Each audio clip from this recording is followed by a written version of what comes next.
Okay, I would like to introduce our first speaker, who is Catherine Mahoney, and she is from the Long Range and Strategic Planning Division of Charlotte Planning, Design, and Development.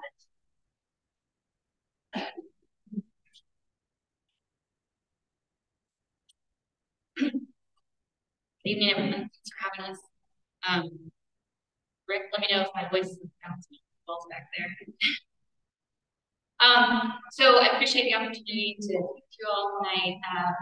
Like I said, I'm from the planning department, and we're really working to make sure that Charlotte grows in a smart and equitable way over the next 20 years.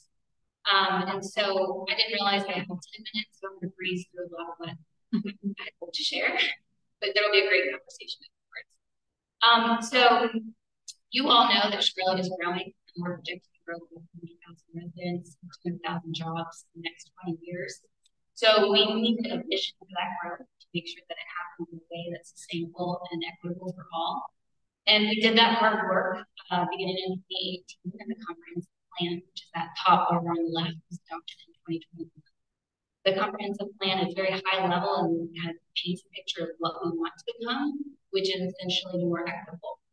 And equity in this context means everybody has access to housing choices, everybody has access to job opportunities, to daily goods and services, and we reduce environmental impacts as much as possible.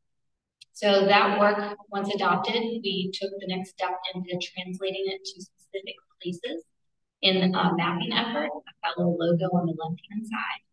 And now that we've completed that, and that was done in 2022, we're moving on to this next phase of work called community area planning. That's the third level. It's really the next level of guidance that's needed in order to ensure future development is built in the way that we want it to be. So I'm not going to speak too much to the regulation side. My colleagues are here, and they'll share some information about that. But like I said, community area planning is that next level of guidance that we need. It'll talk about the right types of development, the right form of development, mobility choices, and open space amenities that you need within each part of the community. We are doing this effort at a citywide level. Typically, we would have done it in a lot smaller geography, and it might have taken anywhere from 3 to 5 years. We are trying to do it over 2.5 years, so that no one area is left waiting for this guidance. The process is a 5-step process, and I'll really kind of provide more details about each step later on. So let me breeze past that. Ultimately, the expected outcome will be 14 plans. So these are reference documents that city leaders like council members, staff members, developers all use to inform their decision making. And so the input that you all share that shape those plans then guide decision making in the future. So it's essentially a booklet and a map, but it really influences what happens in the city.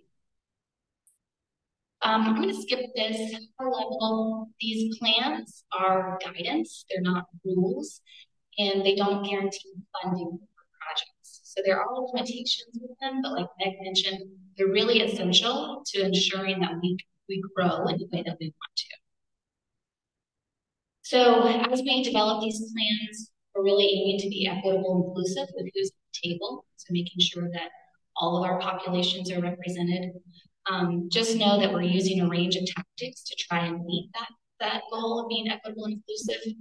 And there's a lot of good stuff on the website right now that would fall within that constant bucket. And then I'll talk a little bit about some of the workshops underway that fall within the coordinated. So again, a lot of good stuff online if you're interested in getting there. We've been holding a series of workshops this year. You can see we're now almost done. But within each geography, we've given 3 opportunities to participate: a virtual lunch option, Thursday evening, and a Saturday morning. Those are coming to an end. We have 1 more geography next week. But the content that we've shared in all of these past workshops is still available online.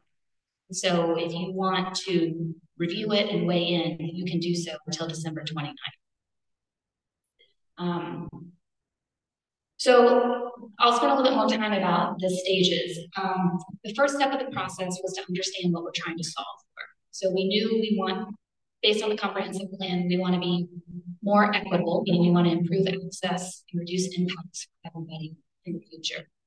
And so we took a look at who lives where today, what growth is expected for their area, and what are the greatest needs in order to ensure that growth improves access and mitigates impacts. So that work is summarized in a series of reports online. They're called our community reports. And you can see these, they're one report per geography. So that was the first phase. The second phase started in the spring of this year. What it's focused on is the map that I pointed out. We're looking at that map at a closer level. So the map was developed citywide. We're taking a closer look and we're making sure that the designations within that map address a geography's need for better access or reduced impacts. So it's a mapping exercise. And at this level, we're really just tweaking it. In general, the map's pretty good, pretty accomplished. But some of the themes I think you guys wanted me to touch upon that we've been exploring this year can be summarized into these three categories. We're exploring some of the conflicts between our priorities.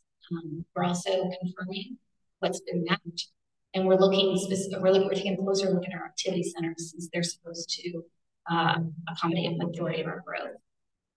So in terms of balancing priorities, a scenario to kind of illustrate this is we have 10 comprehensive plan goals. You might not be able to see very well there. But in reality, some of these goals conflict with one another in one location. And so the example I'm sharing tonight is when established neighborhoods are adjacent to manufacturing sites. Neighborhoods are important for housing choices. Jobs are important. The manufacturing site is important for job opportunities. But those two uses adjacent to one another is not a healthy condition. And goal number 6 is for us to also create a healthy environment. So it's been a series of conversations with different communities where we say, here's the condition, it's not ideal. All 3 things are important to us, housing, jobs, and a clean environment. What should we do? Can we solve it from a mapping perspective this year? Or do we need to look for other options next year when we talk about projects and programs? So that's one example of some of the themes we're teasing out. The next one is really confirming the vision. So the citywide map was developed with the goal in mind to increase access and reduce impacts. And so we took this year to explain how some of the designations or some of the categories on the map already do that. And one of them is an example of innovation mixed use. This is the type of place that used to be a manufacturing place.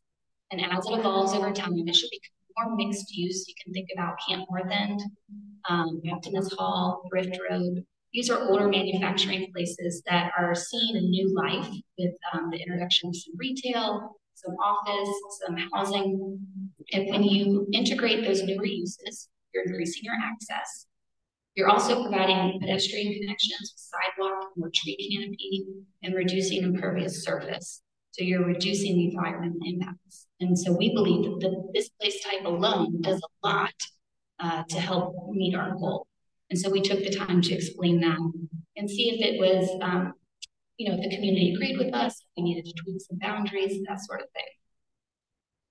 And then finally, we've been exploring our activity centers, which I'm assuming because you talked about smart growth, you understand the concept of pairing future growth and intensification with infrastructure.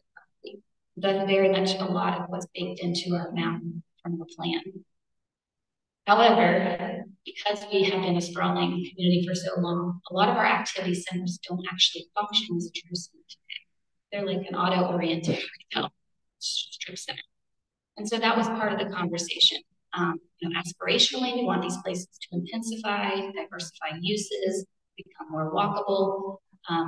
Do we have it in the right area? Should we maybe expand or collapse the geography a little bit, the boundaries a little bit? And then inevitably, this conversation really led to the projects and programs that are needed to support that vision. So if any of this is of interest to you, so much of this is available online right now. Will be active until December, end of December. So I'd encourage you to go there and navigate to your area of town or interest and interact with that content. Ultimately, these conversations are going to result in a revised map. We will release the revised map next year in February. It'll be open for public comment until the end of June.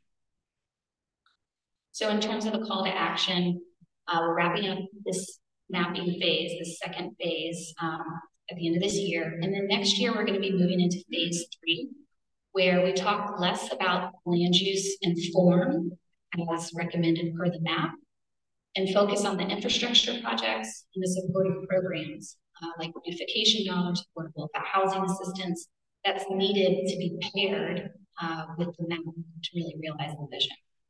Next year, we'll also develop an implementation strategy that outlines how the plan recommendations can be put to action in the next 5, 10, or 15 years.